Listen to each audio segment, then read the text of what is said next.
Gregor's back pressed into the cold stone floor as he stared up at the words on the ceiling. His eyes and skin were still stinging from the volcanic ash that had engulfed him hours ago. Between the burning in his lungs and the rapid beating of his heart, it was hard to get a full breath. To steady himself, he tightened his grip on the hilt of his newly claimed sword. As soon as he had retrieved the sword from the museum, he had run to this room. Every inch of it, walls, floor, and ceiling, was covered in prophecies about the Underland, this gloomy, warring world far beneath New York City, which had consumed Gregor's life for the past year. Bartholomew of Sandwich, the man who had founded the human city of Regalia, had carved the prophecies some 4 centuries ago. While most of his words were for the benefit of the Regalians, they also made reference to many of the giant creatures who lived in the neighboring lands down here. The bats, the cockroaches, the spiders, the mice, and most often, the rats. Oh, and Gregor. Several were about Gregor. But they didn't call him by his name. In the prophecies, he was known as the Warrior. Gregor hadn't allowed anyone to enter the room with him. He'd wanted to be completely alone when he first read this prophecy. Everyone had taken such pains to keep its contents from him in the last few months that he had known it must say something awful, and he had wanted to be able to react to the awfulness without anyone watching him, cry if he needed to cry, scream if he needed to scream. But it turned out it didn't really matter, because he'd barely reacted at all. You've got to face this thing. You've got to understand it, he told himself. So he forced himself to focus on the precisely chiseled letters again. As he reread the words, it was as if he could actually hear a clock ticking along with the lines. It was, after all, the prophecy of time.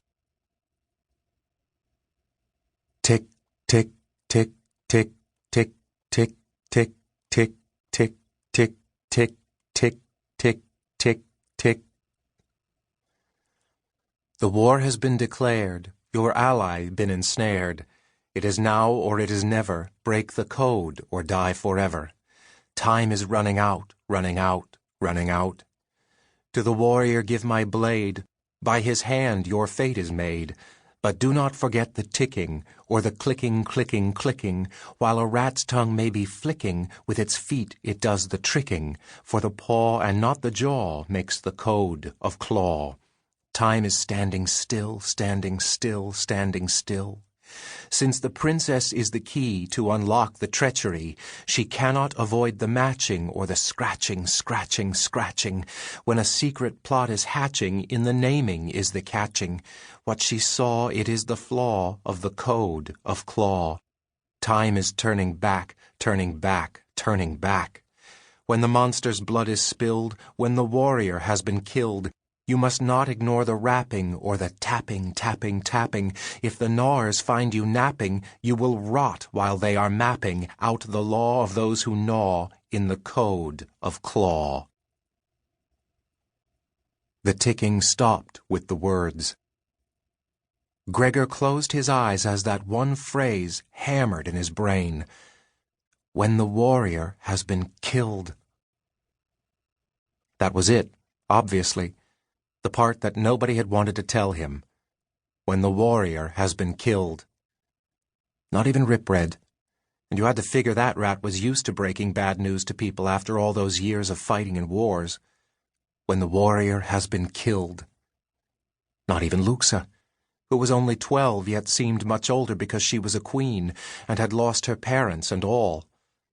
What was it that she had said to him on the edge of the cliff a few hours ago? If you were to return home after you read the prophecy, I would not hold it against you. Really, Luxa? Thought Gregor. You wouldn't hold it against me? Because if the tables were turned, I'd never forgive you in a million years. When the warrior has been killed.